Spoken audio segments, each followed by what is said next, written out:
Okay, I've started recording, so I'll record it here and I can just send you the file, I guess. Oh, I got a pop-up now and I clicked on yes. Okay. But it's not recording, is it? It's recording on my side. Ah, it is. Okay. Yeah. Great. Okay. So, yeah, let's start. Yeah, cool. Right. So we'll jump straight in. So what Aimchess is mostly is it's an analytic tool and it's about improving your chess. So it looks at what you've done, looks at your game. We link up with your Chess24 account, your chess.com account, your Chess account, and we analyze all of the games in those accounts and find different areas of your game that you need to improve on. And we give you sort of personalized lessons based on those. So if I jump in, you can see it all in your analytics, but I'll jump in and look at Anton's statistics here because they're better than mine. And we can look here and we can just see for everything that he's done in rapid on Chess, we can see overall rating growth. We can see all of these different statistics, and I'll break these down as we go into them in more detail as well. So you can sort of see how his openings have gone over the last year or so. You can see how his tactics have been over the last year. You can see all of that. So these are all just the top level statistics that we look at that sort of, you can just have a glance and say, okay, this is good, this is bad, this is what you need to look at. But once we go into the full report, which might take a second to load because it's quite a big thing, this sort of shows in very extreme detail what your different areas of your game are like. So we can look here at the overview. We can see, so in the openings, he's at 86%, and his peers, the people in his rating range, are about 84%. So he's doing pretty good there. Tactics, he's a little bit behind, 67% for his peers, and he's at 62. We can look at endings, 45% for him, 53% for peers. And you can see the biggest weakness here is time management. He's at 30%. His peers are at 51%. So you can look at this and just say straight away, time management is a weakness here. So he's too slow. Yeah, pretty much. He's behind on the clock most of the time. He's only ahead 30% of the time. And each of these statistics, we'll break them down into what they actually mean as well. So like resourcefulness looks quite low because it's 31%, but what resourcefulness is how many times when you've got a sustained disadvantage in a game. So if you're down by, say, minus 1.5, and then you manage to get a win from that position, that's a resourceful win. So that's what that counts as. So you typically see like really high ranked players, like Magnus has like a resourcefulness of about 23% off the top of my head because he's playing against really strong players. So if he's got a disadvantage, he probably will lose. And that's sort of the overview. So we break all these stats down into a lot of detail. So win rates are pretty straightforward. You know, you can see your win rate, your loss, your draws with all your different colors. So that's standard. We've seen that. And then we move on to openings. So this is measuring how you come out of each opening. So after usually the first 15 moves, it's what your point advantage happens to be. So this is just in general. So he's ahead for both colors, 0.2, for white, 0.3, for black, 0.1. So that's quite good. But we can break this down into even more detail by looking at the popular openings. So this is for both colors, but if we look at just white, for example, we can see with the Queen's Pawn game, Chigorin variation, minus 0.2 for the London system, plus 0.3 for like down here, plus 0.7. So like the Benoni defense, Benoni gambit accepted is quite a good opening for white for him. But maybe the Zuckertort opening Sicilian, not so good because he's got a bit of a loss there. And we can do the same for black. But we jump in and see, okay, so there's 4 Knights game Spanish variation, minus 0.3.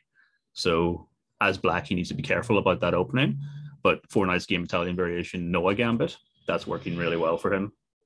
Oh, he knows the gambit and his opponents don't know it. Exactly.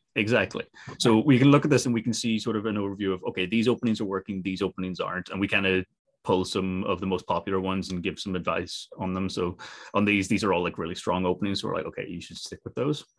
But what we can do as well, so if we look at this one, the 4 Knights game Spanish variation, it's coming out minus 0.3 at the end of those. So if we go into review games and we go black and we go with disadvantage and we go 4 Knights game Spanish variation. Oh, wait, maybe it was, yeah, there we go.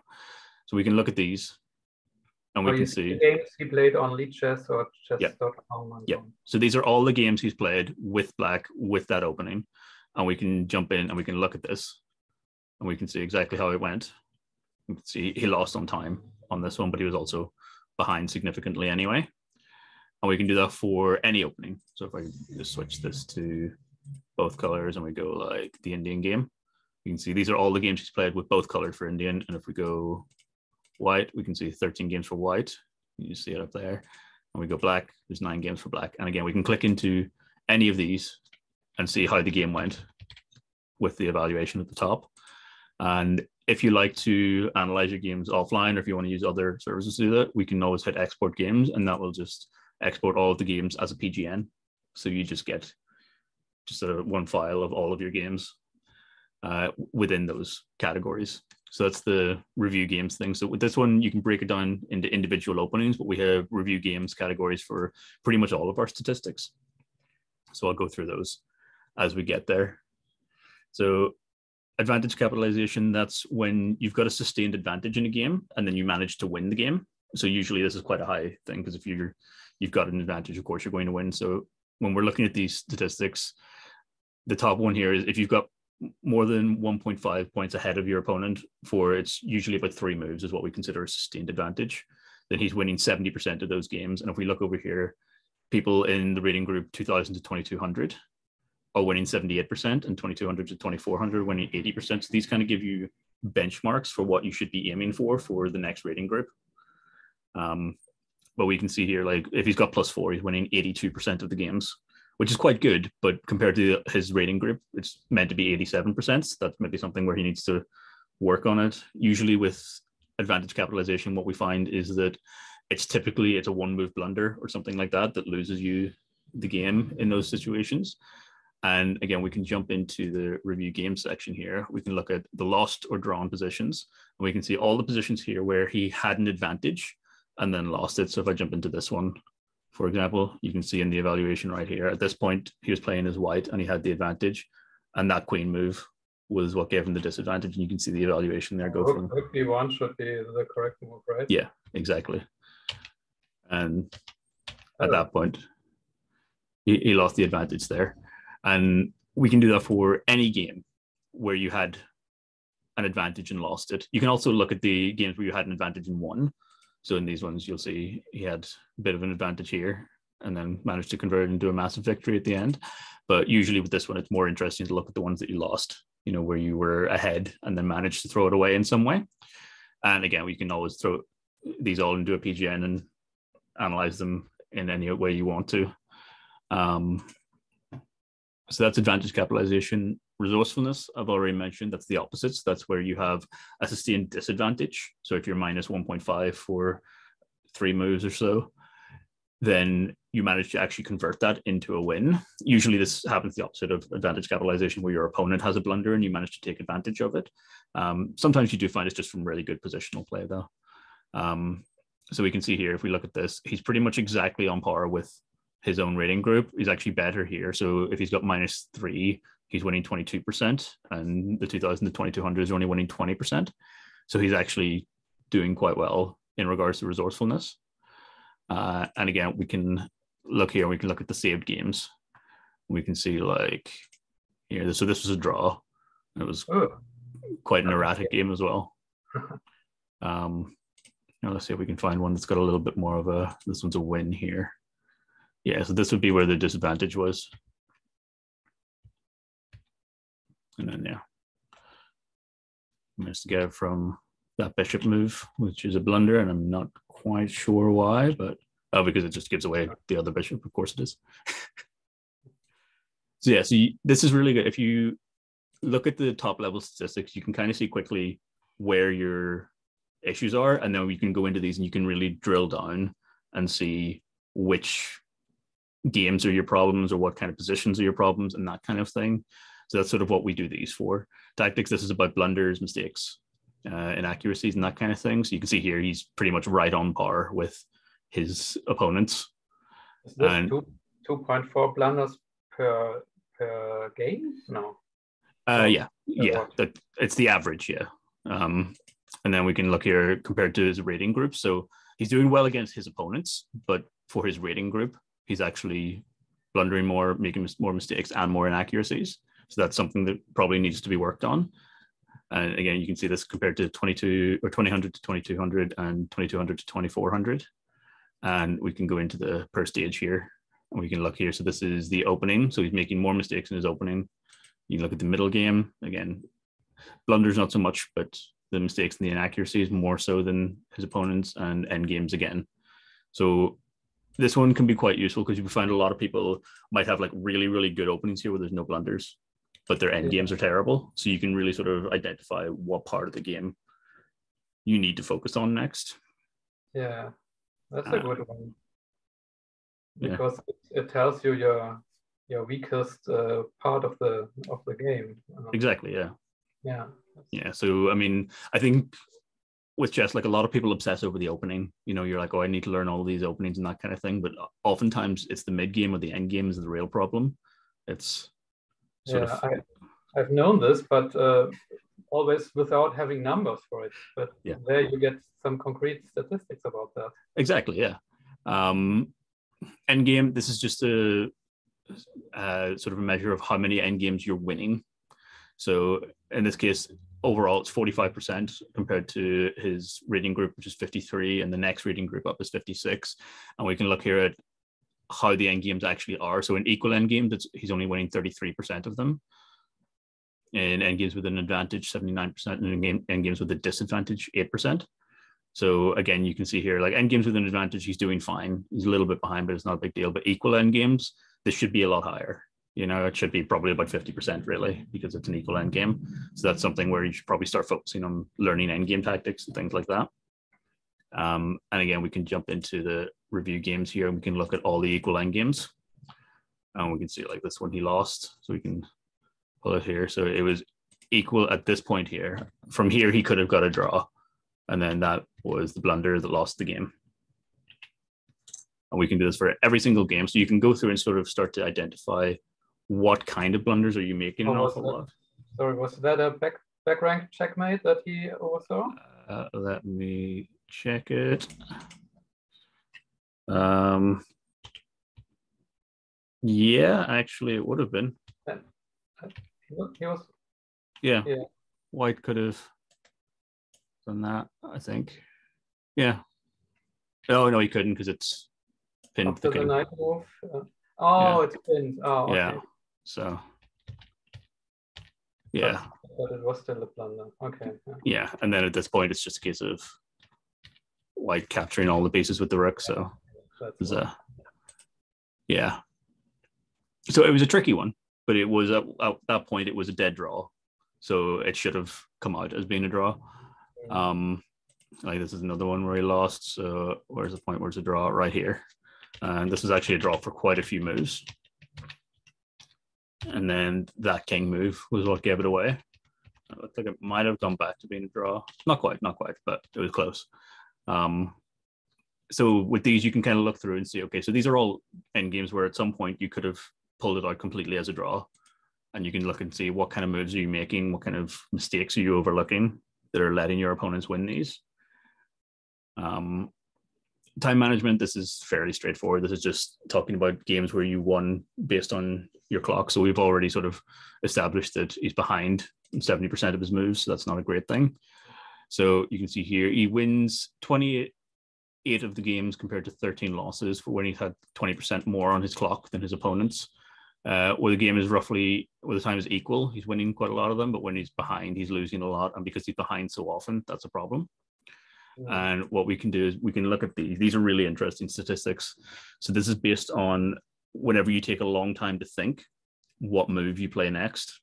So typically what we do is we look at the overall time control. It takes roughly about 10% of the total time. So if it's a 1 minute game, it's 6 seconds, that kind of thing. And we look at what move you're making after you've thought for that long. Usually you do see something like this where you're making the best move most of the time, excellent moves, that kind of thing. Inaccuracy is 26% of the time, so that's not great. But I've seen some people where we put this in and blunders are at like 40%. They spend ages thinking and they make blunders most of the time, which could be that they're overanalyzing, they're getting themselves caught into a very tactical position that they're not aware of, or it could be that their instincts are better than their calculation, which again just gives them something that they can think about working on. But I find these statistics really, really interesting. You know, like the fact that he knows that 25% of the time he's making the best move when he spends a long time thinking, and 22% of the time he's making an excellent move. So that's already accounting for 47%. So that's a good thing right there. So he knows that if he takes some time thinking, he's probably going to come out with a good move, but he needs to sort of look at these inaccuracies and think, why is he making so many inaccuracies? It could just be that he's getting himself into a lot of sharp positions where inaccuracies are natural. But again, you need to go through your games and start to identify what those are, but this sort of gives you an idea of where you need to look, if you know what I mean. Mm-hmm. And then the last statistic we cover is the win rate per weekday. So this is just what day of the week you're winning, what day of the week you're losing, that kind of thing. So you can see here, he's a lot better on Saturday than he is on a Thursday. Difference. Yeah. Is it normal that the difference is so huge? Yeah. Generally, most people will have like 1 or 2 days where they're really, really good. Typically it's to do with, if you're working 9 to 5, you're probably not going to be doing a great job during the week because you're busy and you're tired. But your weekends, you might be free. You might have a little bit more time to think and to spend on chess. And especially if you're working and you're playing chess while you're working, then you're getting distracted. So that kind of thing. I don't really use these statistics all that much myself because I kind of just play whenever I'm in the mood for it. But for some people, this can be a really big thing. Like if you're winning 57% of your games on Saturday, but only winning 42% on a Thursday, maybe he's got lots of meetings on the Thursday, and he can't focus on chess. So it can be useful for some people. It depends on what your numbers end up saying for you. So that's the analytics side of things. There's a lot of depth there that you can go into about all of those different statistics. And what I'm showing you right now is actually the coaching side of things. So if I look here, you can see my students and I can click in here and I can look at his statistics. So as a coach, you can link up all of your students who have Aimchess and you can look at all of their stuff like this. So these aren't my statistics. These are Anton's statistics. And you can go through and you can have, if you've got 10 students, you can have all of them there and you can just click in and say, right, this student needs to work on his openings, this student needs to work on his tactics, the student needs to do this. And it really helps if you're trying to handle a massive student load and you don't want to spend 3 hours a day looking through their games on Lichess. We can give you all of that. And we even have, if you're particularly busy coach, we have this here where you can click in here and this will just grab positions where they had a disadvantage or had an advantage but managed to draw or lose. So this is just the advantage capitalization thing again, and you can just straight away download a PGN with all of those positions so that the student can go through and look and see why they did that. The same with the crucial mistakes. You can just download a PGN that shows where they made a massive blunder and they can try and figure out why that happened. So from a coaching side of things, this is really, really useful. And that's always on the homepage down there. My students, once you've linked up your first student, it'll show up there. You can always get statistics for anybody here by going to scouting reports as well. So the scouting reports, it's kind of like it's a baby version of the statistics. So you'll get the same numbers that I showed you, all the same data points. But what this does is you just put in a username and a time control and a website, and it will pull their last 40 games and analyze those. So what we find a lot of people using this for is if they know they've got a particularly tough opponent coming up in like a tournament or something like that, they'll run this and say, okay, this guy is terrible at the Petrov, so I might play a Petrov against him. Or this guy likes to play these positions, so I'll try not to get into that position. But these will give you the exact same statistics if I jump in here and look at my own miserable statistics. But you need to know his usernames, right? Yes, yeah. So it will only pull it from chess24, chess.com, or Lichess, and you need to know the statistic or the name and the time control you want to analyze. Yeah. So again, I can look in here and I can see that I am terrible at Sicilian defense Alapin variation apparently in my last 40 games. So if someone was using this against me, they might want to play that because I will blunder it, almost guaranteed. And that's sort of the way that we see people using the scouting reports an awful lot, is for that kind of thing. You can also use it, again, as a coach, you can use it for your students and that kind of thing to show sort of quickly what their recent mistakes have been and that sort of thing, if you don't want to link them up to your account. But if you do link them up, so if I go in here, like I was looking at all time, but you can look at this over different time periods. You can look at a month, you can look at 3 months, you can look at different types of chess, So these are all, I've only linked up the Chess account here, but you can do it for if your student has their Chess, chess.com, chess24 accounts linked. You'll see all of their different time controls that they've ever played listed here, and you can just pick out which ones you want to look at. And then the last thing that we have in our analytics, so this is the same as the students tab, just for me, and it's much more depressing than looking at Anton's statistics. Let's go past that. But the game history tab, so this links up all of your linked accounts. So if you've got chess.com and chess24, Chess in there, you can look here, and I've got all of them listed here. And this shows all of my games across all of them. So there's some chess.com games, there's a Chess game, there's some chess24 games. And again, you can filter these based on whatever things you want. I can just look at the games I've played as white. You can do whatever. I can look at the games I've won, I've lost. And you can look at different time controls as well. And what we do here is we have these little tags on the side that sort of show how that game went. So if I click into this one, I made no mistakes in the opening, but I did have a time disadvantage. And I managed to get an advantage, and I converted it into a victory. So these are the tags that we use for the analytics and for our personalized lessons. So in this case, this one here would count towards my advantage capitalization, but it would also count against my time management. And we do the same for every single game that you've ever done. So this one here, I made a mistake in the opening.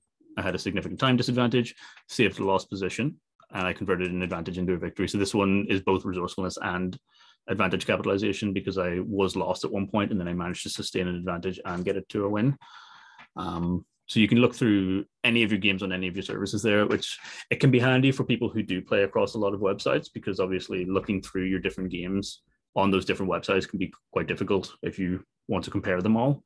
And again, we can always open these up in an analysis board and look at how the game played out. I think I lost this one, so yeah, I did. But so that's everything in the analytics section. This is our analysis board, which is, as you can see, it's a normal analysis board, but if I jump back and just do it from a blank position here.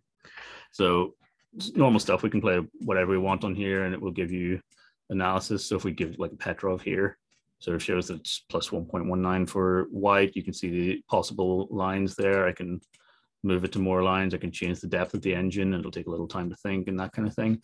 But Stockfish on this? It's Stockfish. But what we've added to these, which is, in my opinion, just the coolest thing, is these little tabs here. So the videos tab looks through YouTube and finds videos that show the position on the board. And then if you play the video, it will come straight to the position on the board. So if you see here, it says here it's 6:34. If I click this, and you can see the Petrov on the board right there. I can jump down to this one here. So it says 10:05, 17:40. I click there. There's a Petrov on the board. And if I go to 17:40, it'll also be a Petrov on the board. And that works for pretty much any position. It'll look through. So if we go like, I think that's a King's Gambit there. You can see here. Let's give it a second to play. And it's the position on the board. Oh, that's really brilliant. Yeah, so it's really good for researching positions and that kind of thing. Something that if you're like a starting player and someone plays this against you and you don't know what this is, then suddenly you can look in the videos and see, okay, here's a whole bunch of people on YouTube talking about what that opening is and how you can use it. Like, so here, obviously the opening shows up a lot here because this is 8 traps in the King's Gambit. So this is going to tell you all about it. And then the other thing that we have is the courses tab. So we've linked in with Aimchess, and you can basically get a course recommendation for whatever position you put on the board. So this again looks through Aimchess's library, finds the position on the board in a course, and then recommends it to you. So you can click into any of these and it will bring you to Aimchess.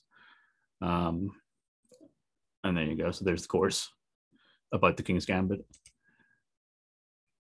So that's the way the analysis boards work. Obviously, you can use it just as a normal analysis board, same way that anyone would look at the different lines. But the videos tab is my favorite thing. I just think it's really cool. The videos tab is probably a premium feature for premium users only. Right now, it's not actually. It may eventually move to being a premium feature, but it's actually a free feature right now. Okay. Yeah. We jump back on that topic about premium features. Everything I've shown you so far, there is some access for free users, but in the analytics, certain analytics will be locked away. So things like your resourcefulness and your advantage capitalization, you can't see if you're a free user, but you'll still get to see your overall statistics and that kind of stuff. So there's nothing that's completely locked away from free users. We just tend to give more information for premium users. So the next thing I would jump into is the training room. So this is where all of our exercises are. So we do lots of different types of exercises based on what you want to learn. And a lot of these are personalized based on your own game. So things like advantage capitalization. So that's obviously when you've lost a game, but you had a sustained advantage. So what we do here is you can choose whatever engine level you want to play against. And you start here. So this is a position where I had an advantage and then I lost the game.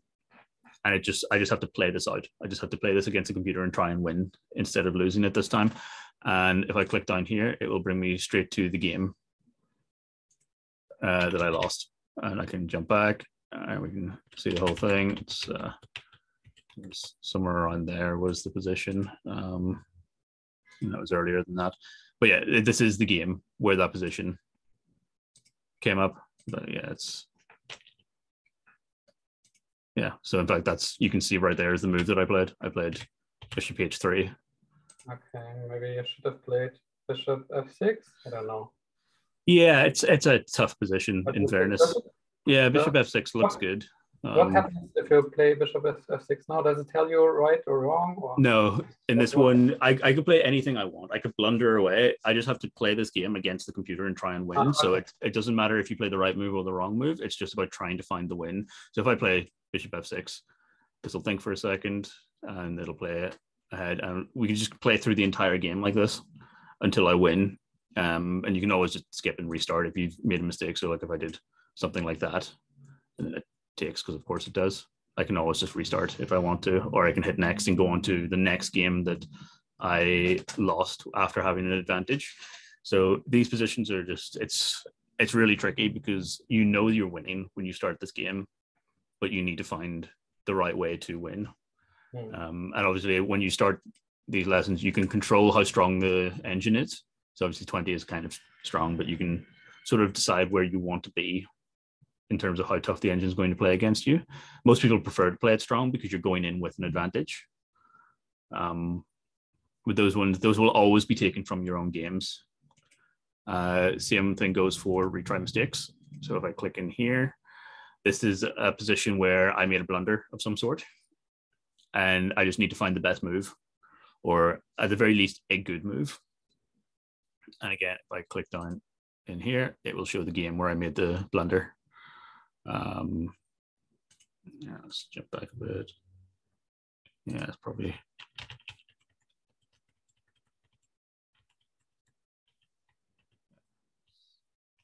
around there, I think. Yeah, so that's the position, and yeah, I just pushed the pawn there. So that was a mistake. Okay. I mean, of course, it's a mistake. It blunders my queen. Yeah, I would have said just take the knight with the bishop, maybe. Yeah, I think so. Go there. No, still mistake. So, what else? It could be something like the free pawn hanging there. Yeah. Yeah, that was the best move. And then it shows me there that's the move I made, was h3, which we already saw by going into the game. So this will always be from your own games as well. So if I go next, this will be another position from my game that I messed up. And you can always go in and look at the game and see how the position turned out. Sometimes you win these games. These don't have to be games you lost. It's just a game where you made a significant mistake, and it's about trying to find the better move. So again, these are always useful no matter what level you're at, because you're looking at your own games, you're looking at your own mistakes, so you can always learn from them. The last one that we have that's personalized is the opening improver. This one, I've used it a lot, so it's not going to be as useful in this demo. So it shows here I made a mistake in this position in one game, but typically the way it works is it looks at the mistakes you make an awful lot. So if I hadn't used this a lot, it might say I've made this mistake in 30 games and show like a really common opening mistake that I make. And then you have to try and find the best move here. I'll probably make a mistake here again anyway. So in this case, I don't have to find the best move. I just have to find a good move. My instinct is something like maybe bring a bishop out here, or maybe push this guy up here. Maybe even that. But let's see if I go there. Yeah, so capturing was the best move there, apparently. Because it means that if he captures there, we can trade queens in a slightly better position, I guess. And yeah, so I lost 1.09 points by playing bishop c5, which was one of the moves I said I probably would play because I know how I play. So it's more useful when you start off because you've got a lot more games. Once it goes over one mistake, it doesn't bring that one back up again until you've gone through a lot more mistakes. So obviously I've used it for all of my more common mistakes. So this is just showing one-off mistakes that I'm making now. We're in the process of revamping that as well. So that will get a nice improvement in the next couple of weeks, I think. And the other puzzles or the other exercises here are all sort of, they're personalized to an extent, but they're mostly just sort of puzzles that you've probably seen before. So like tactics, these are just normal tactics puzzles. But what we do is we have this forceful calculation up front option, which a lot of people like. But what this basically means is that whenever you make a move, you'll get a timer for 5 seconds, and you've only got 5 seconds to make each subsequent move. So you have to kind of calculate the entire sequence up front. So in this case, I'm pretty sure it's that and then that, because he'll recapture. It doesn't really matter how he recaptures, but it's made on E8 there. So I go there and I go there. You can see the timer popped up there. So I had to have calculated that entire sequence, otherwise, or I have to react very quickly otherwise. This one I don't see. I mean, I feel like there's a back rank mate of some sort. Is it that? And then that? Yeah, should be right. Yep, that feels good.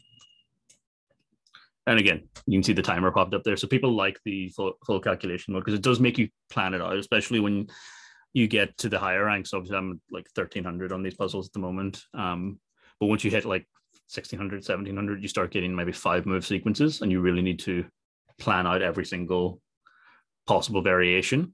So it can get quite messy. So a lot of people do like the forceful calculation thing. And then another thing that we do in the tactics that I can't showcase because it actually happens randomly based on what you're doing is that we analyze all the different tactics and we have them categorized under different themes. So you get like back rank mates and you get pins and you get forks and all that kind of thing. And we have, I think it's 36 different categorizations for these puzzles. And what we do is we, on our back end, we analyze which ones you're doing well at, which ones you're doing bad at. And if you're doing really, really well at certain puzzles, we just don't show them to you anymore. And if you're doing really bad, we'll show them to you more often so that you learn to make, you learn to get better at the things that you're not good at, essentially.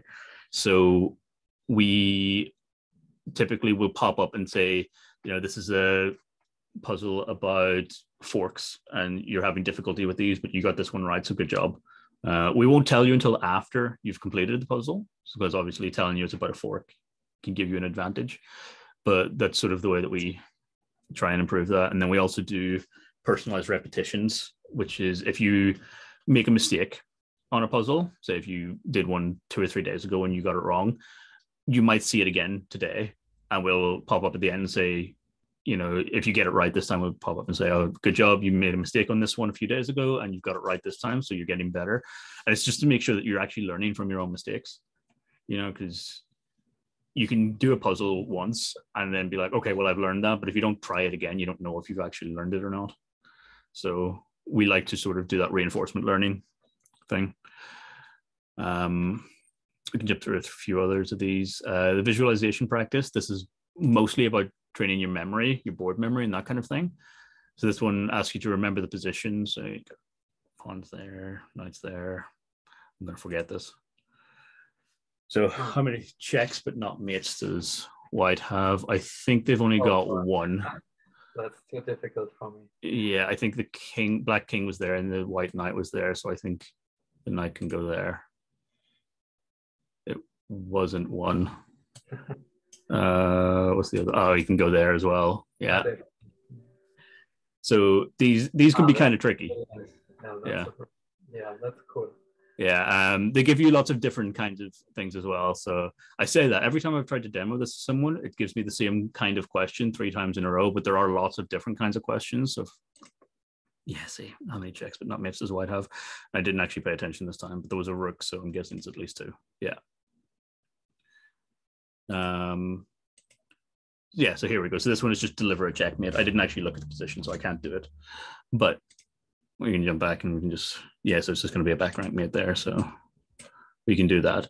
But yeah, so these are just about your memory and your visualization. More of like an intermediate thing than a beginner thing, I think, because memorizing board positions is hard. The other one that we have in that category is the blindfold tactics.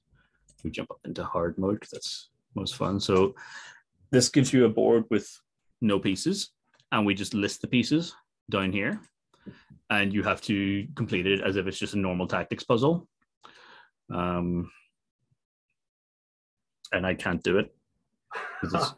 So whenever I demo these, I always cheat. So I'm just like, so that's there, there's king on f4, and there's a rook on g1. Okay, so it's just that, because that's the black king. But you're not meant to use the circles. It's nice if you're me and you don't have the visualization skills for these. Yeah, that's probably pretty useful for players like me who have problems with visualizing positions. Exactly, yeah. It's good for learning the board, and it's good for your visualization. Yeah. As you get better at these, they'll get more difficult as well, because these are just normal tactics puzzles. So they will get more and more difficult as you hit the higher ranks. And you start getting maybe like 7 or 8 pieces to remember and that kind of thing. So it can get tough. If you want to make it a little bit easier, you can go down into the easy mode here. So we give you like little checkers pieces to tell you where the pieces are, but we don't tell you what they are. Okay. So it makes it just that little bit easier. But again, it's not easy. It's that one there. It's similar theme, but these are, people quite like those. Everything else in here are pretty standard, so I can just quickly run through. So like endgame, these are just tactics puzzles, but they're in endgame positions. Defender is tactics puzzles, but they're in defensive positions. The Blunder Preventer, this one messes a lot of people up. It's probably the hardest thing that we have, which is just this: you get 2 options for a move, and you need to choose which one isn't a blunder. One of them is, one of them isn't. And it seems like the kind of thing that should be easy, but it's really not. Like my instinct here is that rook e2 is better, but I don't really know. Yeah, it's not, because he takes the knight and then we can't take back because the pawn is pinned. So these are very difficult. People have a lot of difficulty with these. I mean, obviously, if you're good at chess, they're not as difficult, but I'm not. So. But again, these are good sort of just for training your instincts, you know? Yeah. And intuition trainers kind of similar. So with these ones, you navigate through a sequence of moves and you have to identify the mistake in the sequence. So at some point, one side will have made a mistake and you have to choose what that mistake was. So in this case, it's that, because it blunders the queen. So that's the way the intuition trainer works. And again, it's just about training your instincts. It's about being able to look at something and just say, okay, that was a mistake. That's not a great move. Time trainer is just tactics, but under time pressure. You have to get a certain amount within 5 minutes, essentially. So it's kind of like a puzzle rush kind of thing. The 360 trainer is tactics, but not tactics. So the way it works is we give you a position and you just have to find the best move. And unlike normal tactics, where there's always a tactical outcome, like you're going to get a checkmate or you're going to win material or something like that, you don't necessarily always win something in this. It could just be about improving your position. So it reflects real game scenarios more often, where you have to look at a position and kind of assess, is there a chance to win something here, or do I just need to play good moves? You know, so this, I don't know what this is. I mean, my instinct is to take that. So let's do it. Big hustles. Yeah, that was the best move. So that's fine. These ones, you don't generally play out the whole sequence. You just find the best move. And then last thing we have is checkmate patterns. So these are pretty straightforward. These are just flashcards about different checkmates. So it's just about trying to complete them as fast as possible. And so it gives you the name of the mate there, if that's the kind of thing you want to learn. And you can just go through them. And that's it. Again, it's good just for building up your mating pattern instincts and that kind of thing.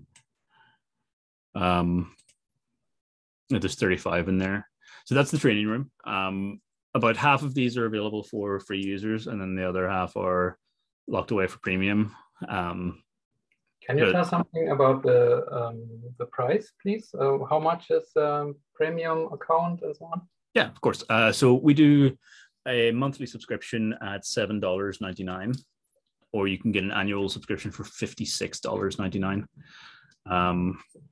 And the benefits of premium are, when you get full access to the training room, you get full access to the analytics, and the scouting reports that I showed you earlier, they're limited for free users. You only get, I think it's 2 per month that you'll get as a free user. Whereas for a premium user, you get unlimited scouting reports. But yeah, I mean, we do give quite a lot to our free users in general. So like, you'll get things like, these are our personalized workouts. So these are just the exercises that I just showed you. And we create a personalized workout based on your games for you every day. So in this case, it wants me to do 3 endgame workouts, 1 blunder preventer, 7 tactics, 3 360s, 1 defender. And this will change every day as you complete them. And it's just based on how you've been performing recently. So it knows, like, I really like doing tactics. It's my favorite thing. So it's giving me a lot of those because it knows that that's the kind of thing that I'll get some benefit out of. And we also have these personalized study plans. So this is saying, we want you to do this many games, this many games, this many games of these different time controls, and then these puzzles within Aimchess per week. So it tells you recommendations, which parts you should play. Exactly, yeah. Okay, that's good. So again, a lot of people like the personalized study plan things. Yeah, because normally you don't know where to start, and this tells you. Yeah, that's the biggest thing, I think, is that we sort of take away that guesswork where people are like, do I need to work on openings? Do I need to go and look at endgame? Should I look at tactics? Should I be learning these different things? And we sort of break it all down and tell you, right, so these are the areas where you're strongest at. These are the areas where you're weakest at. So it gives you a much easier time in picking where you want to start, you know? Brilliant. So everything else is here. So we've got warm-ups, which are just like a puzzle rush thing where you're just trying to warm up and get used to playing. We usually recommend people do this before jumping into rated games just to get your instincts back up. Explorers, so these are lessons all written by a grandmaster. And you can jump in and look at them. So these are end game lessons at the moment. You can look at mid-game openings. You can see my middle game sucks, so I've been doing a lot of middle game lessons. You jump into these and they're written through, and they'll sort of coach you through these positions. And then typically these will have 3 or 4 different tutorials within each category. And then after you do that, you get a bunch of exercises on the theme that you've just learned so that you can make sure that you've actually learned what you're looking at. So we've got quite a lot of those in here that you can look through. We will recommend one of these every day as well. So at the moment, that's my recommended one, the sense of danger. And we can see here, we can look at different continuations here. We can look at this. So that has blundered mate in 2, or we can go back to the main line and look at rook f7. So those are the lessons that we have built in there. Those are available for free users as well. You can play against our AI. So this is just bots that you can play against in game, and you can pull these games into the game history feature that we looked at earlier, so you can analyze them. These are surprisingly difficult. Like we've had a lot of people who I think I've seen someone get up as far as this one before, but I don't think I've seen anyone get higher. They're quite tough. So that can be a fun little challenge. And then the last thing we have is the feed. So this is, I like to think of it as like an Instagram of chess kind of thing. So you can just scroll through and you'll see loads of different pieces of content. So some of them are puzzles and that kind of thing. Like this one here is a biography of William Steinitz. So if you click in here, you can read a little bit about him, and then you can look at one of his games and sort of learn a bit about his playing style, that kind of thing. Oh, that's the magic rook. I know that game. You know that position? Yeah. So look. That's a good one. Yeah, the rook is hanging all the time, but it can't be. Yeah. Yeah. Can't be taken. It's good. It's good. I like it. Of course it can't, because queen would get taken otherwise. Yeah. Yeah. So then we got like these. This is a puzzle that Ankit, our grandmaster who works with us, has put up. So this is about restricting your opponent's pieces. So he just gives you some options and lets you choose which the best option is, and he'll explain why it's right and what the right option is here. So I don't actually know what the answer to this one is. I should have cheated and asked him what the answer was before I jumped on this demo. So I feel like something like, yeah, the rook c8 is the one that I would go for, but it was wrong. And then we can click in here and he'll say, after this, rook will play rook c1. Once the rook gets exchanged, black won't have that much of an advantage. So he'll go through all the different options there, and you can see. So this is the correct answer. So it was the, I don't even actually see which one I clicked into, bishop a3. Because it stops white's rook from going to c1. Rook c1, yeah. Yeah. Makes sense. So I was trying to get the open file, which was the right idea, but I need to prevent him from countering on the open file first. So he'll give you loads of those every day. And then we've also got like, these are the daily tactics challenges. So these are something we started running about a month ago, and they're a lot of fun. Essentially, it's a puzzle rush kind of thing, but everyone gets the same puzzles and you can compete on a leaderboard. So I haven't done today's, but if I scroll back to yesterday's, we can jump in and we can look at the leaderboard. So I didn't do overly well yesterday. You can see how everyone from yesterday has done on that one. And I can look at the people I'm following and look at that. And then you can kind of compare yourself against different levels of players as well to see sort of how you're comparing. So obviously yesterday wasn't a great day for me, but that's the way the puzzle rush thing works. And you only get one attempt, and it's just a case of how many can you get in 10 minutes. And you can get, if you get 3 wrong, then you're eliminated. And there again, they're quite fun. We've got a couple of GMs who jump in and do them from time to time as well. Typically about 24 to 25 is the highest you see anyone get on there. So it's a good challenge. But jump back to one that's a little bit less shameful for me. This one, oh, I didn't actually do that one. Let's see. Yeah, I did this one. This should be slightly better. Yeah, see, I got 19 there. That makes me look better. We can edit out the bit where I got 15. So you can see here, these are the people I'm following. You can see I'm doing the intermediates. Some intermediates did some very well things there. So yeah, I mean, you can always just jump in. You can always review the puzzles as well, just to see where you made mistakes. So we've had a lot of fun internally competing over these, trying to see who can get the best score. As you can tell by the fact that I got 15 one day, it's not me. It's never me. Yeah, so that's the feed. Again, you can jump into any of these, like Blunder Preventer. This is just one of the Blunder Preventer exercises. So everyone in your rating range will see this. So we actually split these out into different categories. So like this will be sort of an intermediate one, because that's kind of where I'm at, but the experts will get a different one. The beginners will get a different one. And I don't know what the answer to this. Yeah, I mean, Queen D1 is the threat. So yeah, so I think Queen F3. Yeah, and we can see 82% of people got that one right on the first attempt. So that's pretty good. And you'll see that about any of these that you do. So you can jump into this one. So this is just a normal tactics puzzle. It's got to be that, right? Yeah. And again, 83% got that one on the first attempt as well.